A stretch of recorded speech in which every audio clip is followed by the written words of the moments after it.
श्री कृष्ण गोविंद हरे मुरारी, हे नाथ नारायण वासुदेवा। ओम नमो भगवते वासुदेवाय। श्रीमद् भागवत के अष्टम स्कंद की ये आज 12वां अध्याय है। कृपया ध्यान से सुनिए। ओम नमो भगवते वासुदेवाय। श्री सुखदेव जी बोले कि हे राजा परीक्षित, श्री भगवान ने स्त्री रूप धारण करके दानवों को मोहित कर देवता लोगों का अमृत पिलाया था। यह सुन उस रूप को देखने के लिए वृक्ष भध्वज गिरीश महादेव जी अपने वाहन नंदी पर चढ़कर समस्त भूपगण और पार्वती जी के साथ उस स्थान में गए जहाँ भगवान मधुसूदन विराजमान थे। श्री पार्वती जी के साथ महेश्वर महादेव जी को आया हुआ देखकर श्री भगवान ने उनका यथोचित आदर सत्कार किया और यथायोग्य पूजा करके बैठने के लिए आसन दिया। महादेव जी भी आनंद पूर्वक बैठे और श्री भगवान की पूजा कर विस्मय युक्त वचन उनसे कहने लगे। श्री महादेव जी बोले कि हे देवदेव, हे जगदायिपिन, हे जगन्मन्य, हे जगदीश, आप सब पदार्थों के कारण होने से ईश्वर है। हे भगवान, जिससे इस जगत का आदि अंत और मध्य होता है और अव्यक्त होने से जिसमें यह आदि मध्य और अंत नहीं है, और जो यह शब्द के आश्यपद दृश्य पदार्थ और हम इस शब्द के आश्यपद दृष्टा और वही इस पद के वाच्य भोज्य और भोक्ता है, वही सत्य स्वरूप चिदम ब्रह्म आप है। इससे यद्यपि आपको जन्मे कहकर संबोधन किया तो भी आप में विकारादि की शंका नहीं है।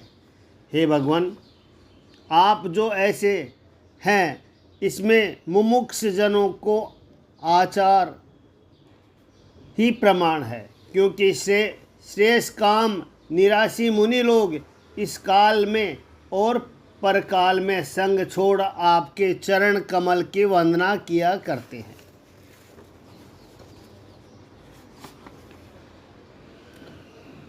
हे प्रभु, यद्यपि आप साक्षात ब्रह्म है तथापि उदासीन नहीं हैं। आप इस जगत प्रपंच के सृष्टि स्थिति और प्रलय के कारण है और प्रपंचोपाधि है, सब जीवों के ईश्वर है, अर्थात वैसे ही फल के दाता है। किंतु आप राजा लोगों के सम्मान कुछ अपेक्षा करके सेवकों को फल नहीं देते, अर्थात दूसरे में उन आत्मा के द्वारा तत्त फल पदार्थ उसी पदार्थ जैसे अपेक्षा की जाती है, वह फल देने के विषय में आपको वैसी अपेक्षा नहीं है। फलतः आप पूर्ण सुख स्वरूप नित्य आनंदमय अगुण और अशोक है। आपसे अलग दूसरा पदार्थ नहीं और आप सब पदार्थों से भिन्न हैं। हे भगवान, आप ऐसे सुखात्मक ब्रह्म स्वरूप है, इसीलिए आपको किसी वस्तु की अपेक्षा नहीं है। आपका ऐश्वर्य केवल भक्तों पर अनुग्रह करने के लिए है, आत्मार्थ नहीं है।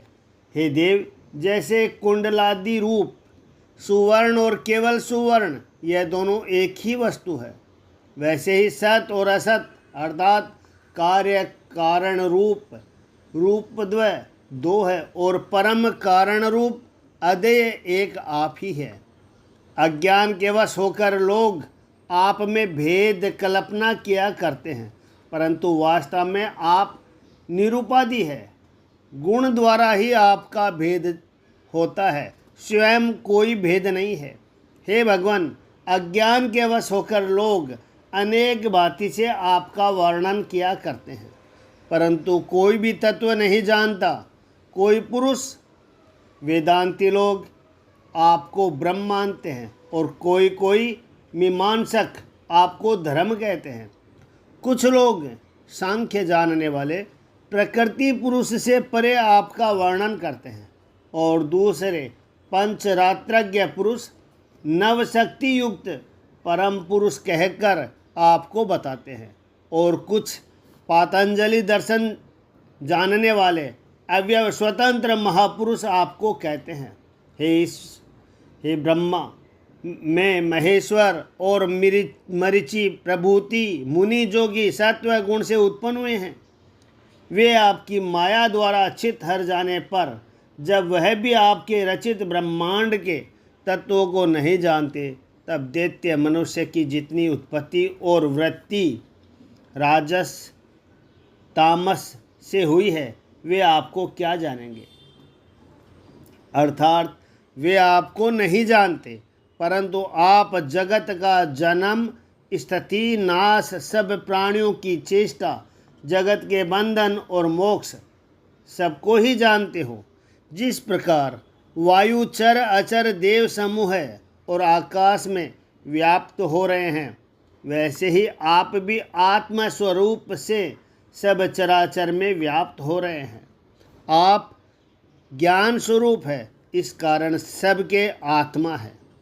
हे भगवान, आप गुण द्वारा क्रीड़ा करके जो जो अवतार धारण करते हैं, मैं उन सब को देखता हूँ। इसीलिए अब जो आपने मोहिनी रूप धारण किया है, मैं उसे देखने की इच्छा करता हूँ।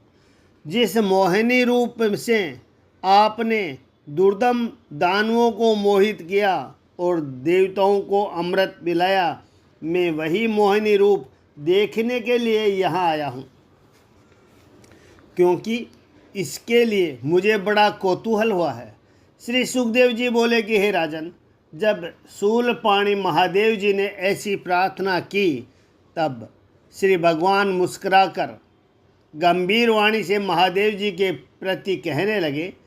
श्री भगवान बोले कि हे देवदेव, जब अमृत का पात्र देवता लोगों के हाथ से छीनकर असुर लोगों के पास गया, तब मैंने विचारा कि स्त्री का रूप ही धारण करने से देवता लोगों का कार्य सिद्ध होगा, अर्थात उन्मत्त दैत्यों को ठगकर देवताओं को अमृत पिलाया जाएगा, परंतु बिना दूसरा रूप धारण किए यह कार्य नहीं हो सकता।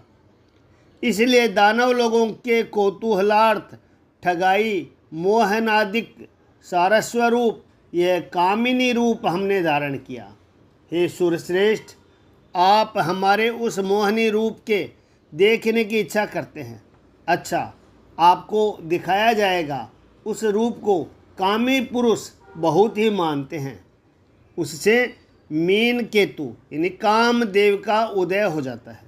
श्री सुखदेव जी बोले कि भगवान, इस प्रकार कहते कहते वहाँ ही अंतर ध्यान हो गए।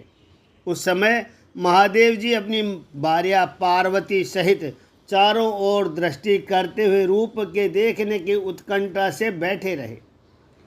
कुछ देर के पीछे उपवन में, जहाँ पर वृक्षों में विचित्र विचित्र कुसुम और अरुण वर्ण के पल्लव शोभायमान हो रहे थे, वहाँ पर परम सुंदर एक स्त्री श्री महादेव जी ने देखी। उसके नितंब उज्ज्वल रेशमी वसन से ढके रहे थे। उसमें जंजीर की लड़ियाँ ऐसे दीप्तिमान हो रही थी कि मनुष्य का मन उसकी ही कड़ियों में उलझे रहे। वह स्त्री गेंद उछाल कर देखने वालों के मन को भी मानो उसी के साथ उछालती है। गेंद के ऊपर नीचे उछालने के कारण उसके शरीर के झुकने और ऊंचे होने से उसकी दोनों छातियाँ, स्तन व मनोहर हार बार बार कंपायमान होता था। उस समय ऐसा जान पड़ता कि मानो उन स्तनों के भारी भार से उसकी कमर लचकती थी कि जिससे वह अपने मूंगे के तुल्य लाल कोमल चरण इधर उधर धरती थी। सब दिशाओं में गेंद के उछलने से उसके चंचल भाव से उद्गिन हुए तारे के समान विशाल नेत्र अपने कानों में प्रकाशित होते हुए कुंडलों से उसकी कपोल शोभायमान हो रहे थे, और इधर मुख पर छिटकी हुई अलके अलग ही अपना जाल फैला रही थी, कि जिससे उसकी आश्चर्य में ऐसी शोभा हो रही थी कि मानो अमृत के लोभ से अमृत पीने को चंद्रमा के पास छोटे छोटे नागों के बच्चे आए हैं। शरीर से खसके हुए दुपट्टे और मस्तक से खुली हुई वेणी को अपने बाएं हाथ से जो इन दोनों बंदरों को संभाल दाहिने हाथ से गेंद उछाल रही थी, उसी समय ऐसे शोभा हो रही थी कि मानो यह अपनी माया से जगत को मोहित कर लेगी। अहो, इसके रूप लावण्य का क्या ठिकाना। मानो जगत जीतने के लिए कामदेव ने यह पताका प्रस्तुत अर्थात तैयार किया है। हे राजन, इस मोहनी रूप को निहारते ही महादेव जी ने अपने आप को भूल गए। गेंद को उछालते हुए जो कामिनी कुछ एक लाज प्रकट कर रही थी, उसे मंद मुस्कान सहित उसके छोड़े हुए कटाक्ष से महादेव जी एक ही बार में मोहित हो गए। इस कारण उसको देखने से ही और उसे द्वारा देखे जाने से इन दो क्रियाओं को द्वारा विभु का मन अत्यंत विहिल हो गया। इसीलिए उन्होंने अपने निकट अपने सेवकों और पार्वती को न जाना। वह मोहिनी जिस गेंद को उछाल रही थी, वह गेंद एक बार उसके हाथ से उछलकर दूर गिर पड़ा। उस गेंद के लेने को जब वह बाला दौड़ी, तब वायु के वेग से कांची सहित उसका कटिवसन उड़ गया, और देव महादेव जी खड़े होकर एकटक उसको देखने लगे। इस प्रकार से जैसे ही महादेव जी ने उस मनोरमा रामा को देखा कि वैसे ही वह भामिनी कुंचित कटाक्ष चलाकर उनको देखने लगी, तब महादेव जी का मन उस पर अनुरागी हो गया। मोहिनी के हाव भाव से देव महादेव जी का ज्ञान नष्ट हो गया, और वह कामिनी के किए हुए काम विलास से ऐसे विहिल हुए कि पार्वती सामने खड़ी होकर देखती रही तो भी वे निर्लज होकर उस सुंदरी के समीप चले गए। यह मोहिनी कामिनी वस्त्र रहित थी। महादेव जी को निकट आता हुआ देखकर लज्जित हो गई और हंसी हंसी वृक्षों के आड़ में जाने लगी और वहाँ खड़ी न हुई। भगवान महादेव जी की इंद्रियां प्रबल हो गई। वे शंकर जी पंचबाण के वश हो उस स्त्री के पीछे पीछे इस तरह दौड़ने लगे कि जैसे यूथपति हाथी हथनियों के पीछे पीछे दौड़ता है। जब वह साधारण चाल से महादेव जी के हाथ न आई, तब वह अति वेग से दौड़े और उस स्त्री को अपने संग की इच्छा न करते देख केस पकड़ दोनों भुजाओं से उसको अपने हृदय से लगा लिया। हाथी जिस प्रकार हथनी का आलिंगन करता है, वैसे ही वह मनमोहिनी बाला भूतेश्वर भगवान भवानीपति के हृदय से लिपटी हुई इधर उधर दौड़ने लगी, कि जिससे उसके केस छूट गए। हे राजन, इसके पीछे देव माया की बनाई हुई बड़े बड़े नितंब वाली वह स्त्री अति कष्ट करके महादेव जी की भुजाओं से अपने को छुड़ा कर भागी। हे राजन, यह अद्भुत कथा श्रवण करो। श्री भगवान विष्णु की माया विस्तार करके यह स्त्री हुई थे। जब श्री भगवान स्त्री बनकर भागे, तब भूतनाथ शिव जी अपने सदा के बैरी कामदेव से पराजित हो फिर उसकी पदवी का अनुसरण करने लगे। हे महाराज, वासिता के ऋतुमती हथनी के पीछे पीछे दौड़ते हुए कामी हाथी को वीर्य जिस प्रकार गिर जाता है, वैसे ही उस मोहिनी के पीछे पड़े हुए अमोघ वीर्यवान भगवान श्री शिव जी का वीर्य गिर गया।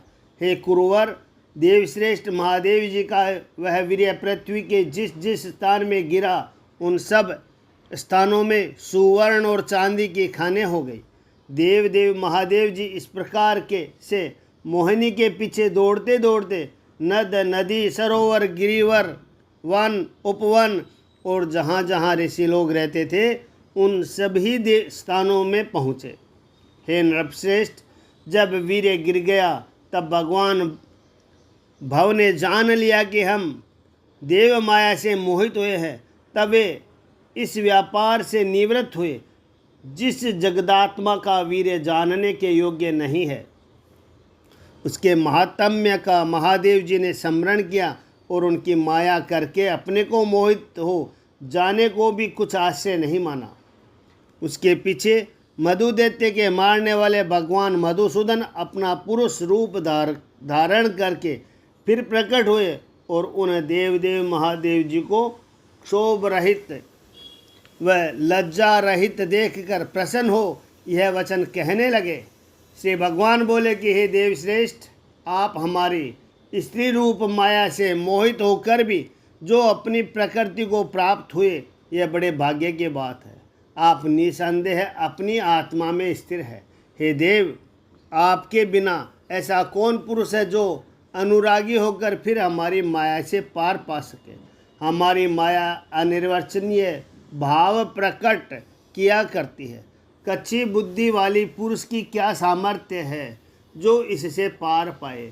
भला जो हुआ सो हुआ। अब यह गुणमयी माया सृष्टि आदि निमित्त काल के वश होने से काल रूपी हमारे साक्षात रजोगुण प्रभृति अंश में मिली हुई है, अर्थात मेरे अधीन में है। अब यह कभी आपको न सता सकेगी। श्री सुखदेव जी बोले कि हे परीक्षित, श्री वत्सांक भगवान विष्णु ने जब इस प्रकार कहा और नमस्कार किया, तब देवदेव महादेव जी ने संभाषण कर उनकी प्रतिष्ठा की और श्री भगवान की अनेक प्रकार से स्तुति कर और उनके विदा हो अपने भूतगणों के साथ कैलाश को चले आए। फिर अपने अंश रूपिणी उस माया रूपी भवानी से, जिसको प्रधान मुनि लोग मानते हैं, उनसे प्रीति प्रकट करके भगवान महादेव जी प्रिय वचन कहने लगे। हे प्यारी, पर देवता पर पुरुष भगवान की माया को देखने से प्राणी अवश्य मोहित हो जाते हैं, क्योंकि जब मैं भी उसके वश में पड़कर मोहित हो गया तो फिर पराधीन को मोहित होना क्या आश्चर्य है। हे सती, सहस्त्र वर्ष के पीछे योग से निवृत्त होने पर तुमने उनकी कथा हमसे पूछी थी। यह वही साक्षात पुराण पुरुष है। उनमें काल भी प्रवेश नहीं कर सकता और देव का भी उन पर वश नहीं चल सकता। श्री सुखदेव जी बोले कि हे महाराज, भगवान सारंगधारी, जिन्होंने समुद्र मंथन के समय अपनी पीठ पर महापर्वत मंदराचल को धारण किया था, उनके विक्रम का वृतांत तुमसे कहा। जो पुरुष भक्तिपूर्वक इस कथा को कहेंगे अथवा सुनेंगे, उनका उद्योग कभी निष्फल नहीं होगा, क्योंकि उत्तम श्लोक भगवान के गुणानुवाद कीर्तन करने से समस्त कलेशों और पापों का नाश हो जाता है। जिन्होंने कपट पूर्वक मोहिनी रूप धारण कर दानव लोगों को मोहित कर समुद्र मंथन करने से उत्पन्न हुआ अमृत अपने चरणों की शरण आए हुए देवता लोगों को पिलाया था, उनके चरण कमल असज्जन लोगों के ध्यान में नहीं आते, केवल उपासना से प्राप्त होते हैं। अपने आश्रित जनों की अभिलाषा पूर्ण करने वाले जो विष्णु भगवान है, उनको हम भक्ति सहित नमस्कार करते हैं। इति श्रीमद्भागवते महापुराणे भाषाटीकाया मष्ट स्कंदे शंकर रमा या मोहन नाम द्वादशोऽध्याय। श्रीमन्नारायण नारायण नारायण। श्री कृष्ण गोविंद हरे मुरारी, हे नाथ नारायण वासुदेवा। ओम नमो भगवते वासुदेवाय।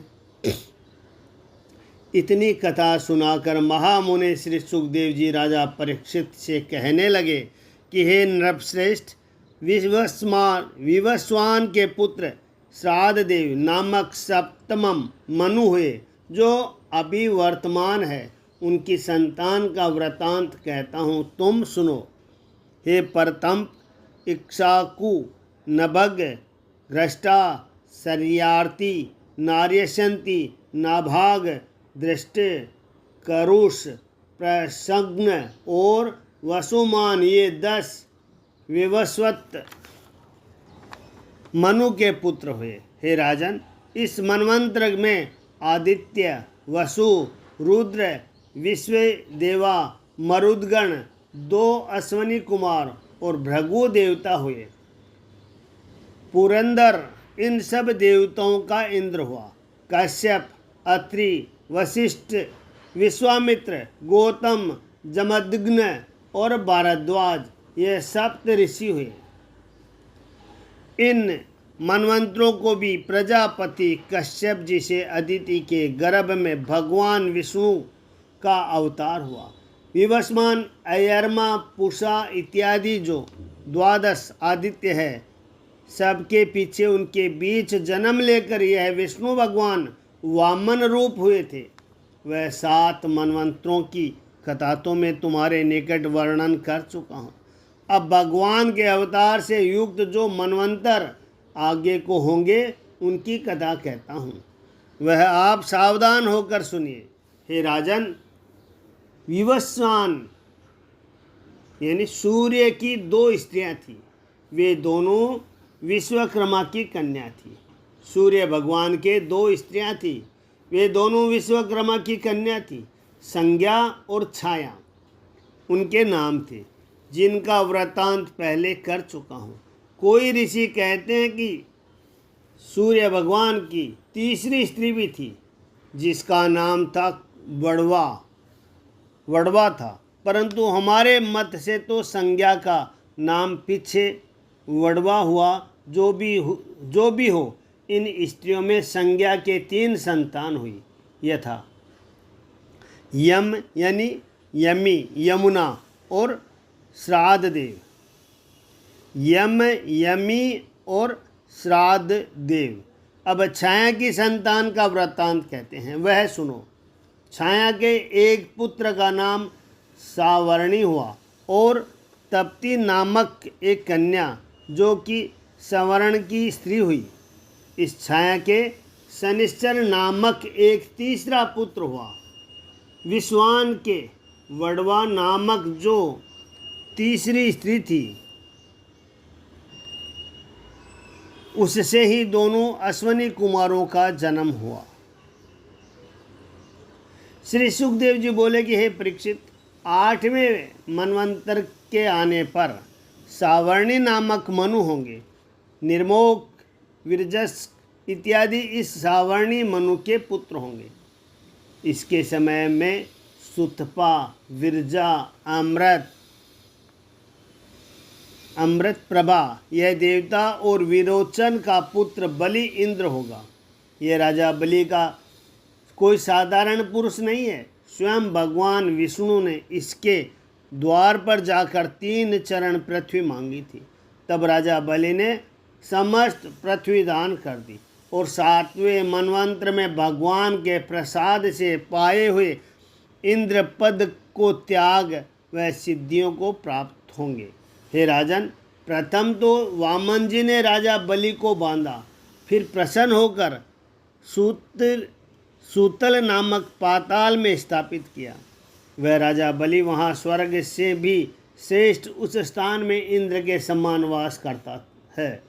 इस मनवंतर में गालव, दीप्तिमान, परशुराम, अश्वत्थामा, कृप, ऋषि श्रृंग और हमारे पिता भगवान बादरायण यानी व्यास जी महाराज, यह 7 ऋषि होंगे। ये लोग इस समय योगावल्लभन करके अपने अपने आश्रमों में वास करते हैं। हे राजन, इस 8वें मनवंतर में देवगुह से सरस्वती के गर्भ में भगवान उत्पन्न होकर सार्वभौम नाम से विख्यात होंगे। वह ईश्वर पुरंदर से स्वर्ग छीनकर फिर राजा बलि को दे देंगे। अब 9वें मनु का वृत्तांत कहते हैं। दक्ष सावर्णी नवे मनु होंगे। वरुण से उनकी उत्पत्ति होगी। उनके पुत्र भूत केतु, दीप्ति केतु इत्यादि होंगे। इस मनवंतर में पार, मरीचि, गर्भ इत्यादि देवता होंगे। अद्भुत इनके इंद्र और दुप्तिमान प्रभूति ऋषि होंगे। और आयुष्मान से अंबुदारा के गर्भ में साक्षात भगवान विष्णु जन्म लेकर ऋषभ देव जी के नाम से विख्यात होंगे। और तत्कालिक अद्भुत नामक इंद्र को सर्व संपत्ति और समृद्धिमान त्रिलोकी का भोग कराएंगे। हे नृप, 10वां मनु उपश्लोका का पुत्र ब्रह्म सावणी होगा। भूरिषणी आदि इन मनु के पुत्र होंगे। इस मनवंत्र में हविष्यमान प्रभूति ब्राह्मण होंगे और हविष्यमान सुकृत, सत्य, जय मूर्ति इत्यादि ऋषि और सुवासन, विरुदादि देव और शंभुदेव राज होंगे। 10वें मनवंत्र में भगवान विभु विसूची के गर्भ में अंशांश से जन्म ग्रहण कर विश्वक्सेन के नाम से प्रसिद्ध होंगे। और उसी समय के देवराज शंभु के साथ उनकी मित्रता होगी। 11वां मनु धर्म सावर्णी होगा। उसके सत्य, धर्मादि 10 पुत्र होंगे। इस मनवंत्र में विहंगम, कालंगम और निर्वाण रुचि प्रभूति देवता होंगे। वेघ्रति इनका इंद्र होगा। वरुणादि ऋषि होंगे। और भगवान हरि एकांश से वेघ्रति के गर्भ से जन्म ले आर्य के पुत्र हो धर्म सेतु नाम से प्रसिद्ध होंगे। हे राजन, उस समय भगवान हरि का यही अंश त्रिलोकी को धारण करेगा। फिर 12वें रुद्र श्रावणी मनु होंगे, जिनके पुत्र देववान, उपदेश और देवश्रेष्ठी होंगे। उस मनवंत्र में ऋतधामा, इंद्र और हरित आदि देवता होंगे तथा तपोमूर्ति, तपस्वी, अग्निघ्रक आदि ऋषि होंगे।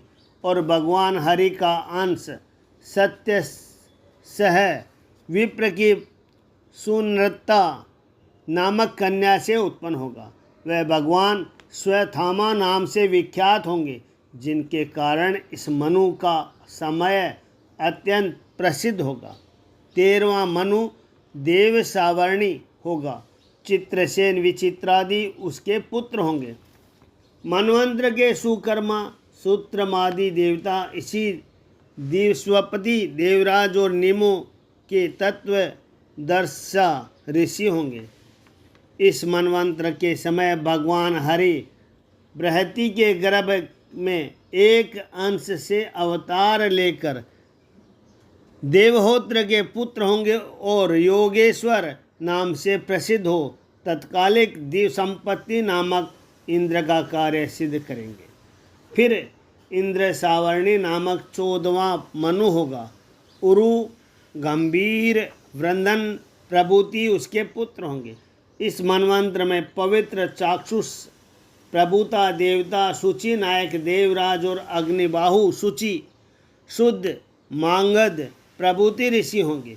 हे महाराज, इस काल में भगवान हरि विनीता के गर्भ से अवतार धारण करके सत्रायण के पुत्र होंगे और ब्रह्मदानु नाम से प्रसिद्ध हो क्रियाकलाप का विस्तार करेंगे। श्री सुखदेव जी बोले कि हे राजन, वर्तमान, भूत, भविष्य इन तीनों कालों के अनुगत 14 मनु का वृत्तांत हमने आपके सामने वर्णन किया। इन 14 मनवंतरों के समय का प्रमाण 1 सहस्त्र युग का है। इति श्रीमद्भागवते महापुराणे अष्टम स्कंद भाषा टीकाया मनवंत्रानुवर्णम नाम 13 अध्याय। श्रीमन्नारायण नारायण नारायण। श्री कृष्ण गोविंद हरे मुरारी, हे नाथ नारायण वासुदेवा। ओम नमो भगवते वासुदेवाय। श्री कृष्ण चंद्र भगवान की जय हो। श्री सुखदेव जी महाराज के मुख से इतनी कथा श्रवण कर राजा परीक्षित हाथ जोड़कर फिर बोले कि हे भगवान, इन मनवंतरों के लोग जिस प्रकार से जिस करके जिस कर्म में नियुक्त होते हैं, वह अनुग्रह करके आप मुझसे कहिए। राजा परीक्षित की ऐसी प्रार्थना सुनकर श्री सुखदेव जी बोले कि हे महाभाग, समस्त मनु के पुत्र मुनि, इंद्र और सब देवता यह परम पुरुष ईश्वर करके यज्ञादि अवतार द्वारा नियोजित हुआ करते हैं।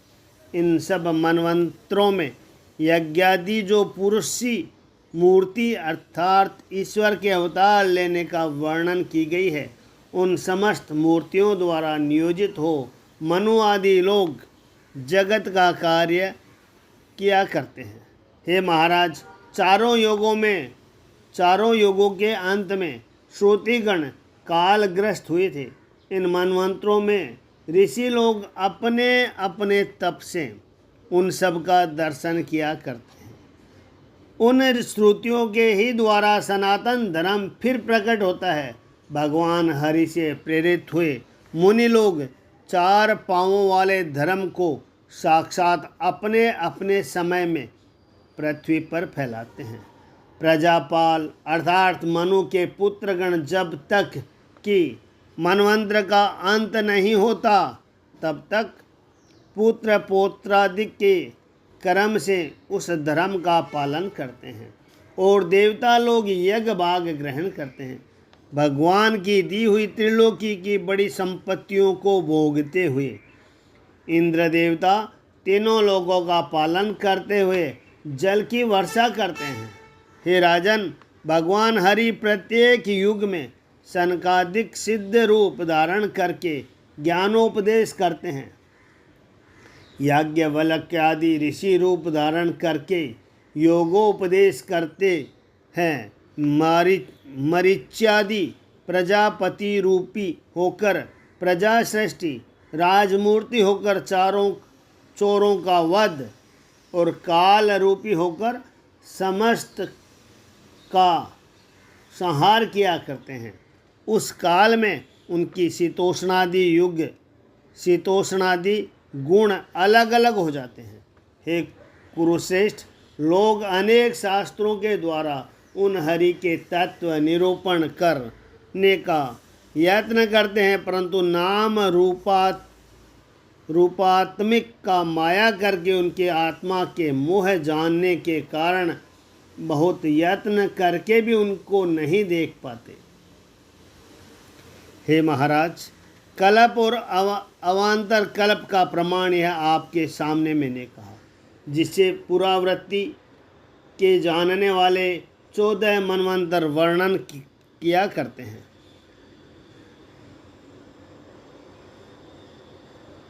इति श्रीमद्भागवते महापुराणे अष्टम स्कंद 62 टीकाया मनुवर्णन नाम चतुर्दशोऽध्याय।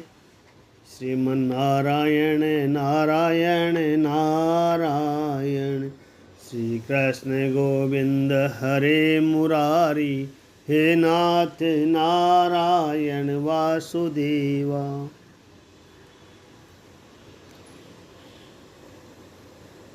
यह सुनकर राजा परीक्षित बोले कि हे ब्राह्मण, भगवान वासुदेव सब प्राणियों के ईश्वर है। उन्होंने दीन के सम्मान बन 3 चरण पृथ्वी राजा बलि से किस लिए मांगी थी और मुँह मांगी वस्तु पाकर फिर राजा बलि को किस लिए बांधा। हे योगिन, हम इस वृतांत के सुनने की अभिलाषा करते हैं।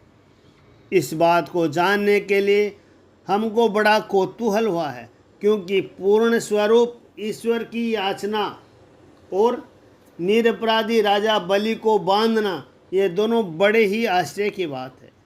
श्री सुखदेव जी बोले कि हे राजन, युद्ध में राजा बलि का इंद्र से पराजय तो हुआ था, परंतु शुक्राचार्य के अनुग्रह से वह दानव बलि उस युद्ध के पीछे उन शुक्राचार्य का चेला हो सब तन मन धन अपना उनको अर्पण कर यातनापूर्वक शुक्राचार्य की उपासना करने लगा।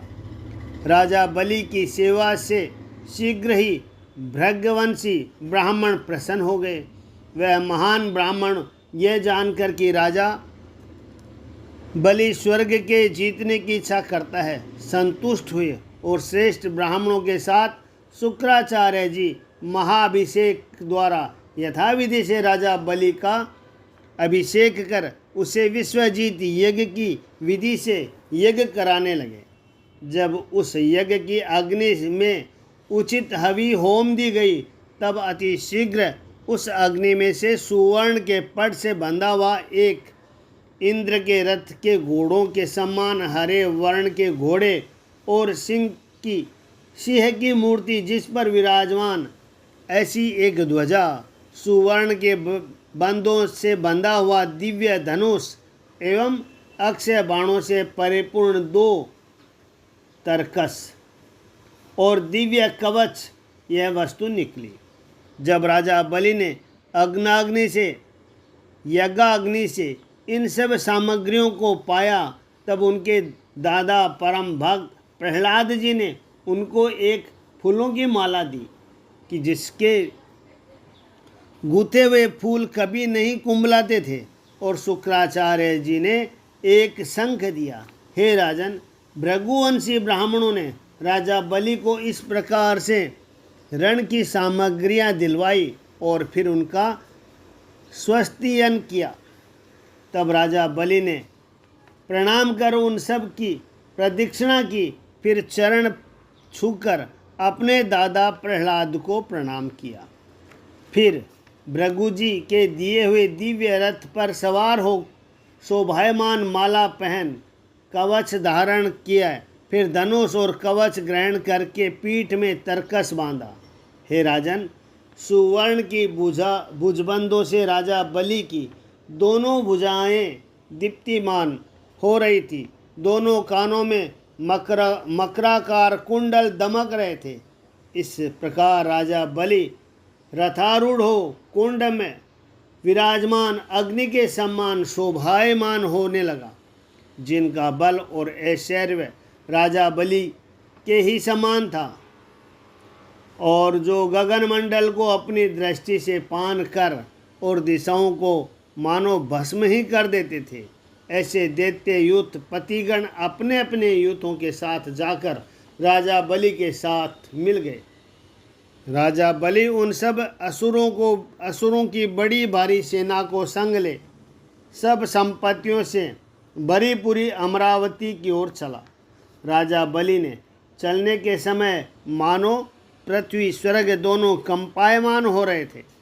हे राजन, इंद्रपुरी में विभव का क्या वर्णन किया जाए।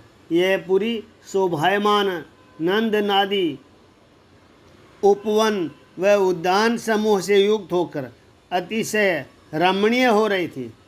उन उपवनों व उद्यानों में पक्षियों के जोड़े कलरव कर रहे थे और मतवाले भोरे मीठी गुंजार से अपूर्व ही गान गा रहे थे। वहाँ जो देवताओं के वृक्ष हैं, उन सब की शाखाएं प्रवाल और फल फूलों के भारे बोझ से झुक रही थी, और वहाँ के सब सरोवर में सूर्य सेवित स्त्रियां परम कौतूहल से विहार कर रही थी। उन सरोवरों में जो कमलिनी खिल रही थी, वे हंस, सारस, चक्रवाक और कारंडव आदि जलचर पक्षियों से व्याप्त थी। हे राजन, उस इंद्रपुरी के चारों ओर आकाश गंगा है, मानो यही अमरावती की खाई है।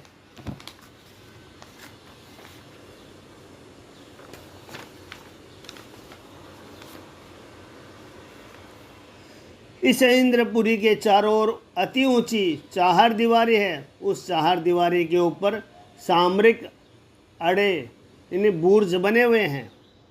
यह पूरी विश्वकर्मा जी की बनाई हुई थी। यहाँ के द्वारा कपाटों पर सुवर्ण के पत्ते जड़े हुए हैं। वहाँ के गोपुर फाटक स्फटिक मणि के बने हुए थे और उस पुरी के बड़े बड़े सुंदर राजमार्ग बने हुए हैं।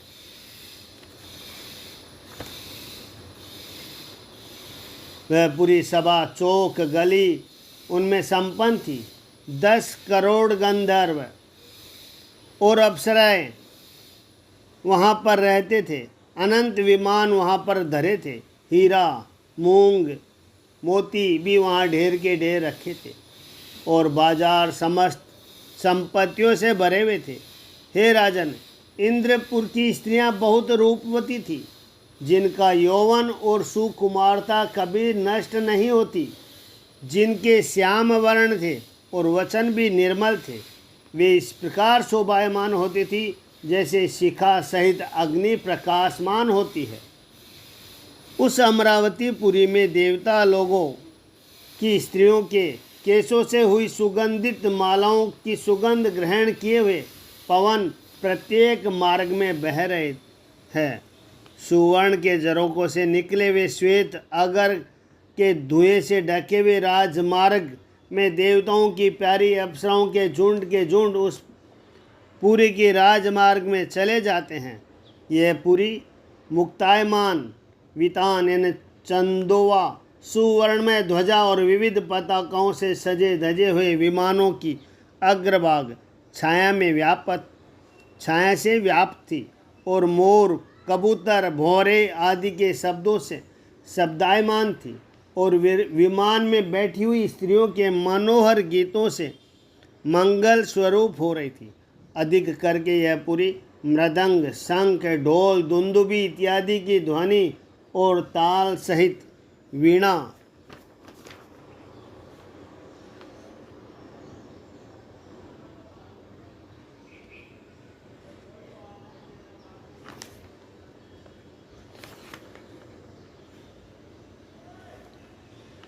मूरज वंश की नाद गंधर्वों की गीत नृत्य आदि की अति मनोहरता हो रही थी। उसमें ऐसी प्रभा प्रकाशित होती थी कि मानो इसने सबकी कांति को जीत लिया है। हे राजन, इस पुरी के अधर्मादिक भूतद्रोह खल अभिमान कामी लोभी जन नहीं जा सकते थे। जिनमें यह दोष नहीं होते वे लोग वहाँ पर जाते हैं। सेनापति बलि ने इस देवपुरी में जाकर सेना के द्वारा उस पुरी को बाहरी भाग चारों ओर से घेर लिया और देवताओं की स्त्रियों को भय दिखाने के लिए शुक्राचार्य का दिया हुआ शंख बजाने लगा। इस प्रकार से राजा बलि का उद्यम जान देवराज सब देवता लोगों को साथ ले अपने गुरु बृहस्पति जी से जाकर कहने लगे कि हे भगवान, हम अपने वैरी राजा बलि को फिर बड़ा भारी उद्यम देखते हैं। हम अनुमान करते हैं कि उसका यह उद्यम हम लोग नहीं सह सकेंगे। हे गुरु, किस लिए राजा बलि का ऐसा तेज बढ़ गया? हमको जान पड़ता है कि किसी उपाय से इस दैत्यराज बलि को यहाँ से दूर नहीं कर सकेगा, क्योंकि प्रत्यक्ष दिखाई देता है कि यह बलि मुख से मानो सब जगत को पिए लेता है और जीभ से 10 दिशाओं को चाटता है, नेत्रों से 10 दिशाओं को भस्म किए देता है। निसंदेह ऐसा ज्ञात होता है कि यह दानव प्रलय के अग्नि के समान उठा है। हे गुरु, यह हमारा शत्रु इस प्रकार द्वेष कैसे हुआ? इस शत्रु में इस प्रकार का सामर्थ्य कैसे हुआ और ऐसा तेज व साहस किस कारण हुआ? क्योंकि सामर्थ्यादि के होने से ही युद्ध की सामग्रियां हो रही है, इसमें कुछ भी संदेह नहीं है। यह सुनकर श्री बृहस्पति जी महाराज कहने लगे कि हे देवराज इंद्र, तुम्हारे इस वैरी की उन्नति होने का कारण को हम जानते हैं। यह दानव ब्रह्मवादी भृगुवंशियों का शिष्य निचेला है। उन ब्राह्मणों ने स्नेह के वश होकर अपने शिष्य का तेज बढ़ा दिया। इसीलिए स्वयं हरि के अतिरिक्त तुम अथवा तुम्हारे ही समान कोई पुरुष तेजस्वी राजा बलि के जीतने को सामर्थ्य नहीं होगा। अब ब्रह्म तेज सम्मुख आया है, उसको कौन जीत सकता है? जिस प्रकार लोग काल के सामने खड़े नहीं हो सकते, उसी प्रकार कोई उस ब्रह्म तेज के आगे खड़े होने का सामर्थ्य नहीं होगा। बस अब हम आपको यही सम्मति देते हैं कि जब तक शत्रु का विनाश हो तब तक काल की प्रतीक्षा कर स्वर्ग को छोड़ तुम अदृश्य हो जाओ। ब्राह्मणों के ही बल से बलि का बल बराबर बढ़ गया है, जिससे यह अब महाविक्रमशाली हो गया है। ब्राह्मणों का अपमान करने से यह स्वयं अपने वंश के साथ नाश को प्राप्त होगा, इसमें कुछ भी संदेह नहीं है। अर्थ और काम के जानने वाले गुरु बृहस्पति जी ने जब इस प्रकार से करने योग्य कार्य बताकर श्रेष्ठ सम्मति दी, तब सब काम रूपी देवता लोग स्वर्ग को छोड़कर अंतर्ध्यान हो गए। श्री सुखदेव जी बोले कि हे परीक्षित, जब से देवता लोग अदृश्य हो गए तब विरोचन का पुत्र राजा बलि स्वर्ग में विराजमान हुआ और तीनों लोगों को अपने वश में कर लिया। हे राजन, शिष्यों पर स्नेह करने वाले भृगु लोगों ने अपने आज्ञाकारी शिष्य विश्व विजय बलि का इंद्रत्व स्थिर करने वाले उसमें 7 अश्वमेघ यज्ञ कराए। 7 अश्वमेघ यज्ञ करने के प्रभाव से राजा बलि की कीर्ति 10 दिशाओं में फैल गई और वह नक्षत्रपति चंद्रमा के समान विराजमान हुआ। और ब्राह्मण लोगों ने जो बड़ी संपत्ति प्राप्त करा दी, इसीलिए राजा बलि अपने को कृतार्थ मानकर उस संपत्ति को भोगने लगा। इति श्रीमद्भागवते महापुराण अष्टम स्कंद भाषा टीकाया पंचदशोऽध्याय। श्रीमन्नारायण नारायण नारायण। श्री कृष्ण गोविंद हरे मुरारी। हे नाथ नारायण वासुदेव। ओम नमो भगवते वासुदेवाय।